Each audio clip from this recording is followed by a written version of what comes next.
Hello friends, welcome to our YouTube channel doctor news. दोस्तों, क्या आप जानते हैं यरूशलेम 7,000 बरसों की खून आलूदा तारीख। जी हाँ दोस्तों, आइए जानते हैं इस वीडियो में। उससे पहले अगर चैनल पर नए हैं तो चैनल को सब्सक्राइब ज़रूर कर दीजिए ताकि आपको हर इन्फॉर्मेटिव वीडियो मिलती रहे। बरतानवी general sir Edmund Allenby गो यरूशलेम की तकद्दुस का इस कदर ख्याल था कि जब वो उस्मानी फ़ौजों को शिकस्त देकर यरूशलेम पर कब्ज़े के गर्ज से बाबुल खलील के रास्ते शहर में दाखिल हुए तो उन्होंने घोड़े या गाड़ी पर सवार होने के बजाय पैदल चलने को तरजीह दी। ये वाक़या आज से 100 साल पहले 11 दिसंबर 1917 को पेश आया था।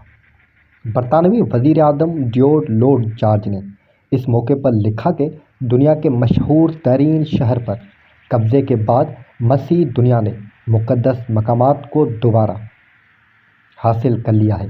तमाम मगरबी दुनिया की अखबारों ने इस फतह का जश्न मनाया।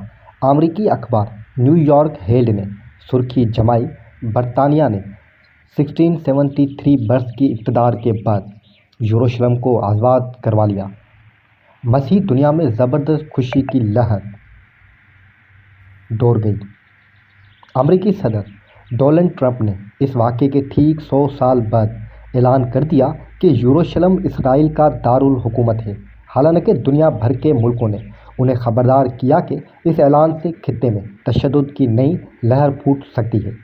यरूशलेम मुतअद्दिद बार ताख्त व ताराज हुआ है।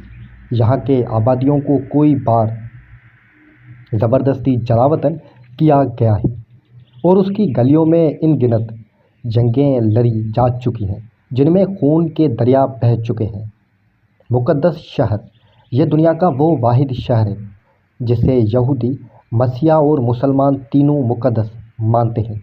यहूदियों का अकीदा है कि ये वो जगह है जहाँ से कायनात की तख्लीक हुई और यहीं पैगंबर हज़रत इब्राहीम अलैहिस्सलाम ने अपने बेटे की कुर्बानी की तैयारी की थी। मसीह समझते हैं कि हज़रत ईसा को यही मसलूब किया गया और यही उनका सबसे मुक़द्दस कलीसा वाक़े है। मुसलमानों के एतकाद के मुताबिक पैगंबर इस्लाम ने मेराज पर जाने से कबल इसी शहर में वाक़े मस्जिद अक्सा में तमाम नबियों की इमामत की थी। यही वजह है कि मुसलमान और मसीह 1000 बरस तक इस शहर पर कब्ज़े के लिए आपस में बरे सर बेकार रहे हैं। सलेबी जंगें, मुसलमानों ने सबसे पहले 638 में दूसरे खलीफा हज़रत उमर के दौर में बाज़ंतीनियों को शिकस्त देकर इस शहर पर कब्ज़ा किया था। मसीह दुनिया में वाक़े अजीम सानहे की हैसियत रखता था। आखिर 1095 में यूरोप अर्बन दोम ने यूरोप भर में मुहिम चलाकर मसीहों से अपील की कि वो यरूशलेम को मुसलमान से आज़ाद करवाने के लिए फ़ौजें इकट्ठी करें। नतीजन 1099 में अवामी अमरा और बादशाहों के मुश्तरका फ़ौज यरूशलेम को आज़ाद करवाने में कामयाब हो गई। यह पहली सलेबी जंग थी।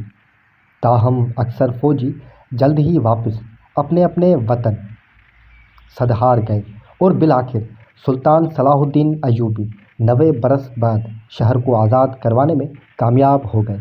एक बार फिर यूरोप में बेचैनी फैल गई और यक्की बाद दीगर 4 मज़ीद सलेबी जंगें लड़ी गई, लेकिन वो यरूशलेम से मुसलमानों को बेदखल करने में नाकाम रहे। अलबत्ता 1229 में ममलूक हुक्मरान नल कामिल ने बगैर लड़े यरूशलेम को फ्रेडरिक दोम के हवाले कर दिया। लेकिन सिर्फ 15 बरस बाद ख्वारज़मिया ने एक बार फिर शहर पर कब्ज़ा कर लिया, जिसके बाद अगले 673 बरस तक यह शहर मुसलमानों के कब्ज़े में रहा। अमरीकी अखबार ने उन्हें 673 बरसों की तरफ इशारा किया था। 1517 से 1917 तक यह शहर उस्मानी सल्तनत का हिस्सा रहा और उस्मानी सलातीन ने शहर के इंतज़ाम व अनासिर की तरफ खासी तवज्जो की। उन्होंने शहर के गिर्द दीवार तामीर की, सड़कें बनाई और डाक का निज़ाम कायम किया। जबकि 1892 में यहाँ रेलवे लाइन बिछा दी गई। 2 हिस्से जनरल एलिन बी के कब्ज़े के बाद شہر 3 دہائیوں تک برطانوی سلطنت میں شامل رہا اور اس دوران یہاں دنیا بھر سے یہودی آ کر آباد ہونے لگے۔ آخر 1947 میں اقوام متحدہ نے اس شہر کو 2 حصوں میں تقسیم کرنے کی منظوری دی، جس کے تحت نہ صرف فلسطین کو 2 حصوں میں تقسیم کر دیا گیا بلکہ یروشلم کے بھی 2 حصے کر دیے گئے، جن میں سے مشرقی حصہ فلسطینیوں جبکہ مغربی حصہ یہودیوں کے حوالے کر دیا گیا۔ اس کے اگلے برس اسرائیل نے آزادی کا اعلان کر دیا۔ عرب ملکوں کے لیے بات ناقابل قبول تھی۔ انہوں نے مل کر حملہ کر دیا لیکن انہیں اس میں شکست ہوئی۔ اس کے بعد اگلے 2 عشروں تک یروشلم کا مشرقی حصہ اردن کے اقتدار میں رہا، لیکن 1967 کی جنگ میں اسرائیل نے اس پر بھی قبضہ کر لیا۔ بین الاقوامی برادری آج تک اس قبضے کو غیر قانونی سمجھتی ہے۔ اسرائیلی پارلیمان نے 1985 سے یروشلم کو اپنا دارالحکومت قرار دے رکھا ہے، لیکن دوسرے ملکوں نے اقوام متحدہ کی قرارداد کے احترام میں یروشلم کے بجائے تل ابیب میں اپنی سفارت خانے قائم کر رکھے ہیں۔ اب امریکی صدر ڈونلڈ ٹرمپ اس روایت کو توڑ دیا ہے۔ اس طرح امریکی یروشلم کو اسرائیل کا دارالحکومت تسلیم کرنے والا پہلا ملک بن گیا ہے۔ اسرائیلی شاعر یہودا عمیہائی نے لکھا تھا کہ یروشلم ابدیت کے ساحل پر واقع ساحلی شہر ہے۔ یہ الگ بات ہے کہ یہ سمندر اکثر و بیشتر متلاطم ہی رہا ہے۔ اس کا اندازہ یروشلم کے اس مختصر ٹائم لائن سے لگایا جا سکتا ہے۔ 5000 قبل مسیح ماہرین آثار قدیم کے مطابق 7000 سال قبل بھی یروشلم میں انسانی آبادی موجود تھی۔ اس طرح یہ دنیا کی قدیم ترین شہروں میں سے ایک ہے۔ 1000 قبل مسیح پیغمبر حضرت داؤد نے شہر فتح کر کے اسے اپنی سلطنت کا دارالحکومت بنا لیا۔ 960 قبل مسیح حضرت داؤد کے بیٹے پیغمبر حضرت سلیمان نے یروشلم میں معبد تعمیر کروایا جسے ہیکل سلیمانی کہا جاتا ہے۔